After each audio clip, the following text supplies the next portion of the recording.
How many discounts does USAA Auto Insurance offer? Too many to say here. Multi-vehicle discount, safe driver discount, new vehicle discount, storage discount, legacy. How many discounts will you stack up? Visit USAA.com/auto discounts. Restrictions apply. Who says you can't be the topic of conversation for all the right reasons? The Hyundai Tucson Hybrid pairs bold presence with advanced technology and sleek style. It's everything you didn't know you needed in an SUV and then some. Okay, Hyundai. Visit HyundaiUSA.com to learn more.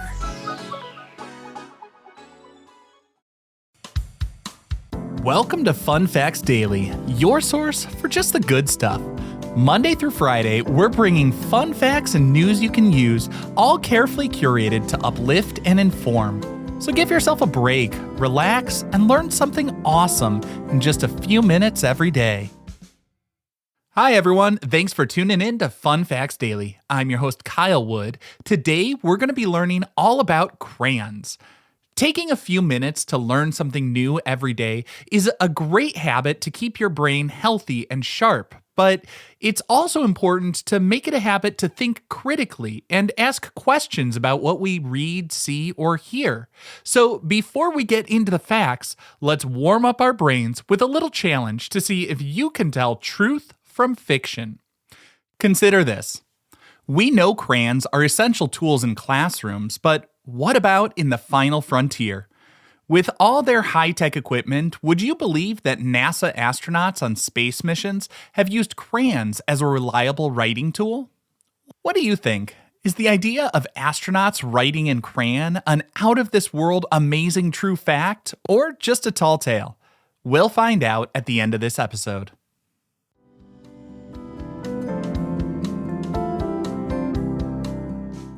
Now for your word of the day. Today's word is pigment. A pigment is a natural coloring matter of animal or plant tissue.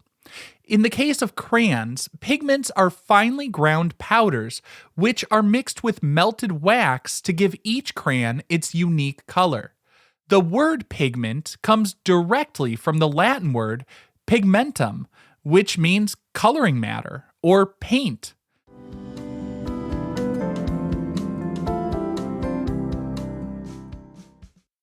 Now for your daily high five, our top 5 fun facts about crayons. Number 1, the first box of Crayola crayons cost just a nickel. That's right, when the first box of 8 Crayola crayons debuted in 1903, it sold for only 5 cents. To put that in perspective, in 1903, a nickel could also buy a loaf of bread or a bottle of Coca-Cola. So this was a reasonable and acceptable price for families. The company was founded by cousins Edwin Binley and C. Harold Smith, who initially produced industrial pigments, including the carbon black that would make car tires black and durable. The pivot to children's products was a significant risk, but one that paid off immensely, thanks in large part to Edwin's wife, Alice. Alice was a former school teacher and saw the need for safe, affordable, and high-quality coloring tools for children, because the crayons available at that time were often expensive and made with toxic materials. She's also credited with creating the famous brand name. She cleverly combined the French word for chalk, cray, with the first part of the word oleaginous, which means oily, referring to the paraffin wax base of the crayon. This name, Crayola, represents the perfect blend of artistry and science, and launched an iconic brand that would bring color to countless childhoods. Number 2, the scent of crayons is one of the most recognizable smells for adults. If you've ever opened a fresh box of crayons and felt a rush of happy memories, you're not alone. A study conducted by Yale University found that the smell of Crayola crayons is one of the most recognizable scents to adults, ranking higher than both coffee and peanut butter.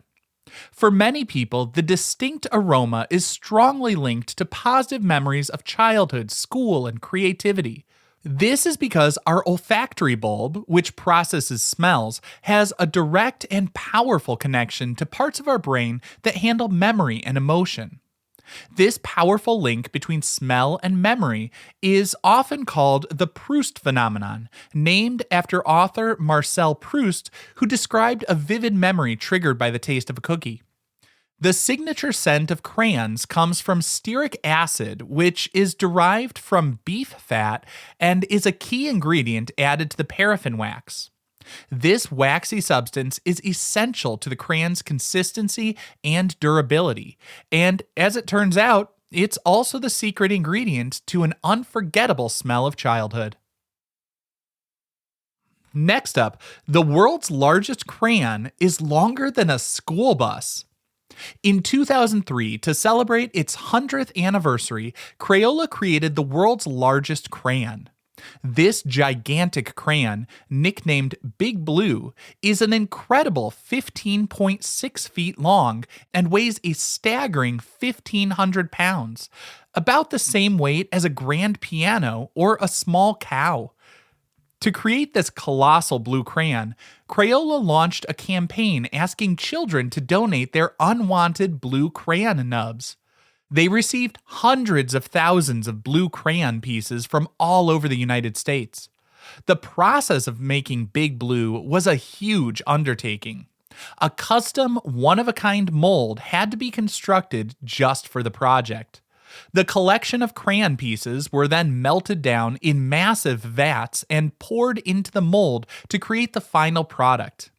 Today, this massive crayon is housed at the Crayola Experience in Easton, Pennsylvania. While you certainly couldn't use it to color in a coloring book, it stands as a massive, bright blue monument celebrating a century of collective creativity. Number 4.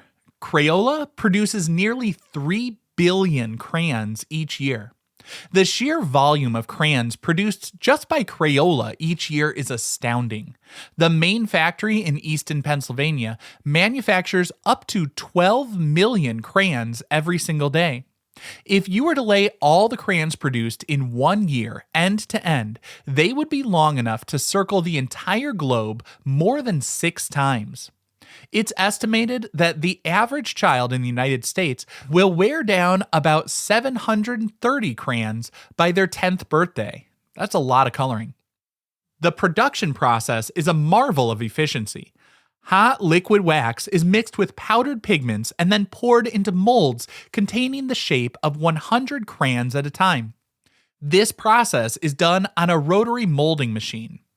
After just a few minutes of cooling with cold water, the crayons are ejected from the mold, inspected for any imperfections, and then fed into a labeling machine that wraps each crayon in its iconic paper sleeve at incredible speed. This rapid output ensures that children and artists all over the world have access to these simple yet powerful tools for imagination. And our 5th and final fun fact: crayons aren't just for kids and coloring books. Artists have found some mind-blowing ways to work with them. One of my personal favorites is the prominent crayon artist Herb Williams. And if you want to learn more about him and his work, I'll put a link in the show notes. I actually had a chance to interview him in an episode of my other show, Who Arted? Weekly Art History for All Ages. But Williams uses crayons as building blocks for large, breathtaking sculptures. He doesn't melt them down. Instead, he uses thousands upon thousands of whole crayons, bonding them together to create life-size sculptures of animals, people, and abstract shapes. He orders crayons by the pallet, often using thousands for a single project. And his work has been featured in galleries around the world, proving that the humble crayon can be a medium for serious, large-scale art. But it doesn't always have to be large-scale. On the other end of the spectrum, there's another artist making tiny, intricate crayon carvings. Artists like Diem Chow use single crayons to create their work, carving incredibly intricate sculptures right into the crayon tip. Using fine tools, she carves detailed figures, animals, even the full alphabet with each letter carved into a different colored crayon.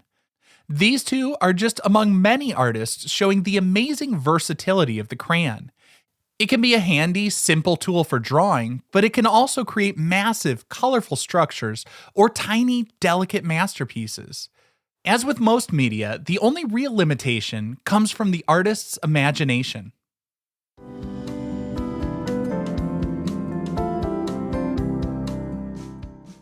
Now for some news you can use. Do you have a collection of small, broken crayon pieces that are too tiny to draw with?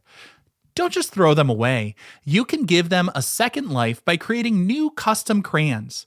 First, peel off any remaining paper from the crayon bits. If you're having trouble with that, try soaking them in a little bit of water. The wet paper will rip off more easily. Then, place the pieces in a silicone mold.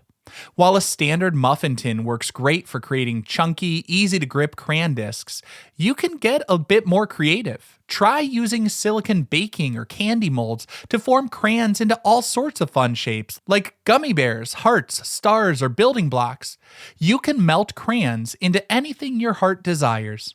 Once your molds are filled with crayon pieces, you can mix colors to create rainbow effects or keep them separate.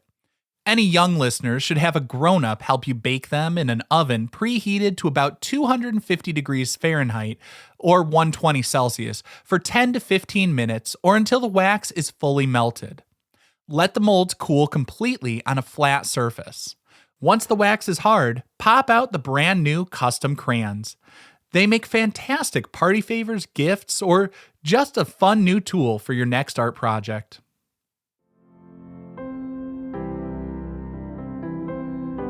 Now for the moment you've been waiting for. At the beginning of the episode, I asked if it's true that astronauts were writing in crayon when they were out in space. Well, not quite. If you thought this was true, you weren't too far off. The fact is, astronauts used a very crayon-like tool early in the space program. NASA realized that regular pencils were a serious hazard. In a zero-gravity environment of a spacecraft, tiny particles of flammable graphite dust and wood shavings could break off, floating through the air and get into the astronauts' eyes or lungs, or worse, short-circuit critical electronic equipment. While they didn't use a standard crayon, they did use a grease pencil. Now, a grease pencil is very similar to a crayon. It's made of a hardened wax or grease with pigments, so it doesn't create any dangerous dust. They can work on just about any surface, at any angle, and a variety of temperatures, making them perfect, simple, safe, and reliable tools for making notes in space.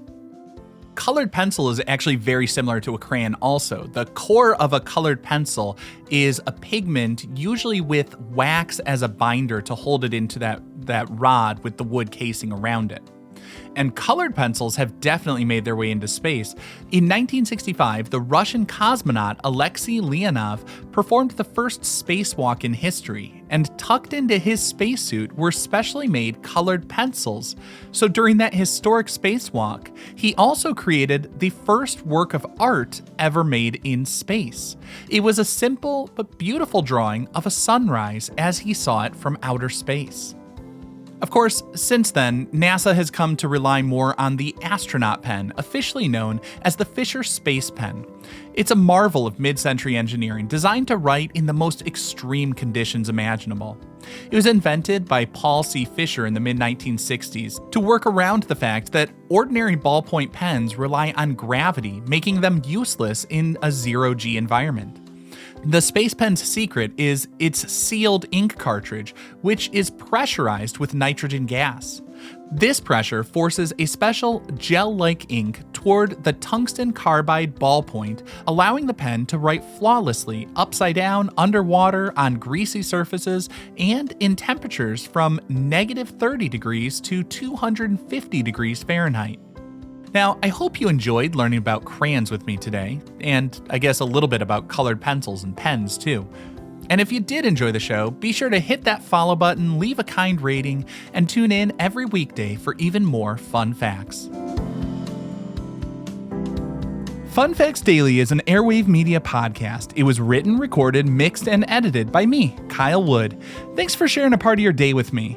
Be sure to follow Fun Facts Daily on your favorite podcast app so you can keep the good stuff coming your way every day. And if you like the show, please do me a favor and leave a kind rating, review, or just tell your friends about it.